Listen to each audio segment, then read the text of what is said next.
गुरुवार दिनांक 18 जानेवारी 2024 पासून शाकंभरी नवरात्र उत्सव प्रारंभ होत आहे. दक्षिण भारतात शाकंभरी मातेला बनशंकरी देवी असे सुद्धा म्हणतात. शाकंभरी हे पार्वतीचे रूप आहे. पौष महिन्यातील पौर्णिमा ही शाकंभरी देवी अवतार म्हणून शाकंभरी जयंती म्हणून साजरी केली जाते. हिंदू कॅलेंडरनुसार शाकंभरी नवरात्रीची सुरुवात अष्टमी तिथीला होते आणि पौष महिन्यात पौर्णिमा तिथीला समाप्ती होते. हा 8 दिवसाचा उत्सव साजरा केला जातो आणि शाकंभरी पौर्णिमा हा शाकंभरी नवरात्र उत्सवाचा शेवटचा दिवस असतो.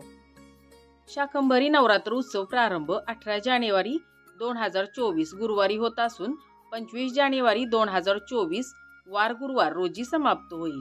प्रतिवर्षी पौष महिन्यात अष्टमी ते पौर्णिमा शाकंभरी नवरात्र हा उत्सव साजरा केला जातो. शाकंभरी सिंहावरती विराजमान होऊन 8 हातांमध्ये विविध आयुध धारण करते. शाकंभरी ही तशी सर्वसामान्य शेतकऱ्यांची देवी मानली जाते. आपल्या शरीरावर सर्व प्रकारच्या शाकभाज्या अर्थात शाकभाज्या, पाने, फुले, फळे धारण केलेली देवी असे तिचे वर्णन केले जाते. या देवीची पौर्णिमा ही याच पद्धतीने खास असते.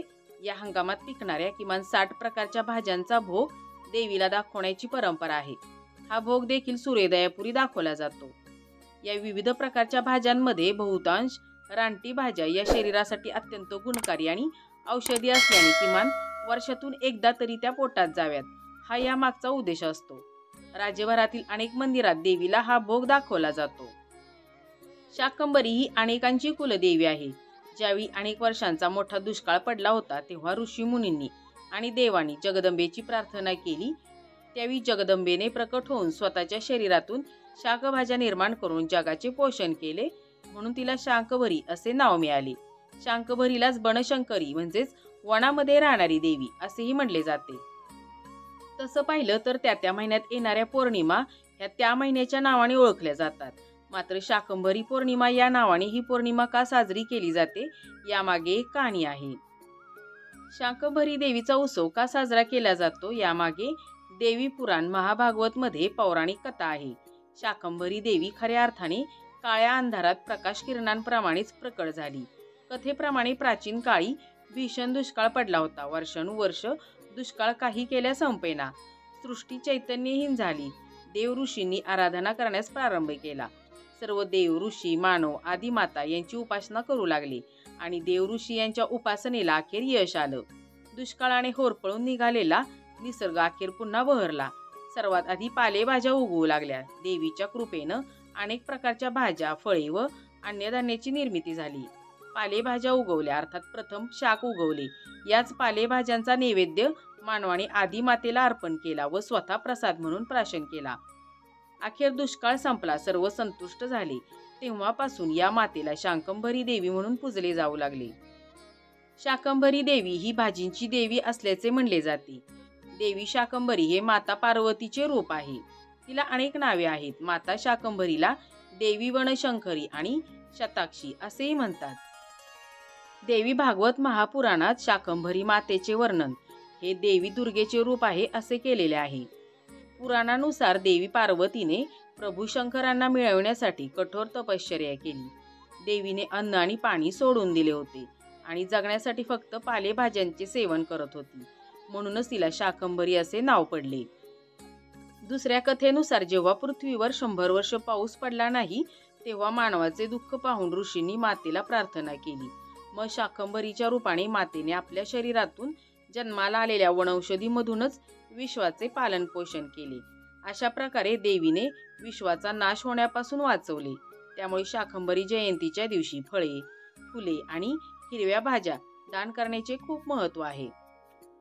यानंतर आता आपण शाकंभरी मातेची पूजा कशी करायची तर ते बघूया. पौष महिन्याच्या अष्टमी तिथीला सकाळी लवकर उठून स्नान करावे. प्रथम गणेशाची आराधना करावी आणि नंतर माता शाकंभरीचे ध्यान करावे. लाकडी पाटावर लाल कपडा अंथरून घ्यायचा आणि आईची मूर्ती किंवा फोटो ठेवायचा. ताजी फळे आणि हंगामी भाज्या पूजेच्या भोवती चौबाजूने ठेवायचे. गंगाजल शिंपडून देवीची पूजा करायची. तिच्या प्रसादाकरिता खीर, पुरी, फळे, वनस्पती, भाज्या, खडीसाखर, मिठाई, मेवा यांचा नैवेद्य अर्पण करायचा. देवीला पवित्र अन्न अर्पण करायचं आणि तिची आरती करायची. तुमच्याकडे जर का शाकंभरी मातेची मूर्ती नसेल तर किंवा फोटो नसेल तर आपल्या प्रत्येकाकडेच अन्नपूर्णा मातेची मूर्ती असते. तर आपण या अन्नपूर्णा मातेची मूर्ती घेऊन या अन्नपूर्णा मातेची आपण पूजा करायची. शाकंभरी मातेची नवरात्रामध्ये पूजा केल्यामुळे इच्छित फलप्राप्ती मिळते.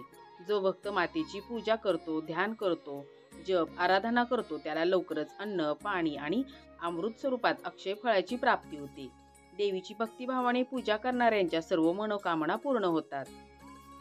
महाराष्ट्रातील 3.5 शक्तिपीठांपैकी एक शक्तिपीठ असलेल्या श्री सप्तशृंगी देवी गडावर शाकंभरी उत्सवाचे आयोजन केले जाते. यामध्ये धार्मिक कार्यक्रम होतात. होम, हवन इत्यादी कार्यक्रम केले जातात. श्री सप्तशृंगी निवासिनी देवी ही सह्याद्रीच्या 7 डोंगराच्या कुशीत वसलेली असून ते 7 डोंगर म्हणजे मधु, कैठप, शुंभ, निशुंभ, चंड व महिषासूर असून या राक्षसांचा विनाश करून श्री भगवतीने सृष्टीतील सर्व चराचरांना अभय वरद प्रदान केले. या 7 राक्षसांचे अस्तित्व सृष्टीतील प्रत्येक मनुष्याच्या अंतरात असतात. त्यात काम, क्रोध, लोभ, मोह, मद, मत्सर व अहंकार आदींचा समावेश होतो. आपल्यातील या 7 राक्षसांवर विजय मिळवता येत नाही तोपर्यंत भगवतीचे चैतन्य दर्शन आपणास होणार नाही. शाकंभरी नवरात्र उत्सव हा राजस्थान, उत्तर प्रदेश, कर्नाटक, महाराष्ट्र आणि तमिळनाडूमध्ये काही भागांमध्ये लोकप्रिय आहे. कर्नाटकामध्ये शाकंभरी देवीला बनशंकरी देवी म्हणले जाते आणि नवरात्रात शाकंभरी अष्टमी खूप महत्त्वाची मानली जाते. पौर्णिमेला देवीच्या नैवेद्यामध्ये कमीत कमी 60 आणि जास्तीत जास्त 108 भाज्या असतात. भारतात सर्वत्र शाकंभरी पौर्णिमेचा कुळाचार केला जातो. या दिवशी श्री क्षेत्र माहूर येथे रेणुका देवीची थाटात रथयात्रा काढतात. आपले सण आणि उत्सव साजरे करण्यामागे काही आरोग्यदायी संकेत देखील असतात. हिवाळ्यात मुबलक भाज्या येतात आणि सणाच्या निमित्ताने या भाज्यांचा आस्वाद आपल्याला घेता यावा हा खरा यामागील हेतू आहे. यावर्षी पौष पौर्णिमा म्हणजेच शाकंभरी पौर्णिमेचा मुहूर्त हा पंचांगानुसार 24 जानेवारी 2024 रोजी रात्री 9:49 सुरू होईल आणि पौष पौर्णिमा दुसऱ्या दिवशी म्हणजेच 25 जानेवारी 2024 रोजी रात्री 11:23 संपेल. उदय तिथीनुसार 25 तारखेला पौष पौर्णिमेचे व्रत केले जाईल. पौष पौर्णिमेला सत्यनारायणाचे घरोघरी पठण केले जाते. पौष महिना हा सूर्यदेवतेचा महिना आहे आणि पौर्णिमा हा चंद्राचा दिवस आहे. अशा स्थितीत सूर्य आणि चंद्राचा हा संयोग लोकांच्या सर्व इच्छा पूर्ततेचा राहील आणि जीवनातील अडथळे दूर होतील. असे मानले जाते की पौर्णिमेच्या रात्री देवी लक्ष्मी पृथ्वीवर येते आणि तिच्या भक्तांना सुख, समृद्धी आणि संपत्तीचा आशीर्वाद देते. या दिवशी घरामध्ये भगवान विष्णू, लक्ष्मी आणि शिव यांची पूजा केल्यामुळे चांगले फळ मिळते.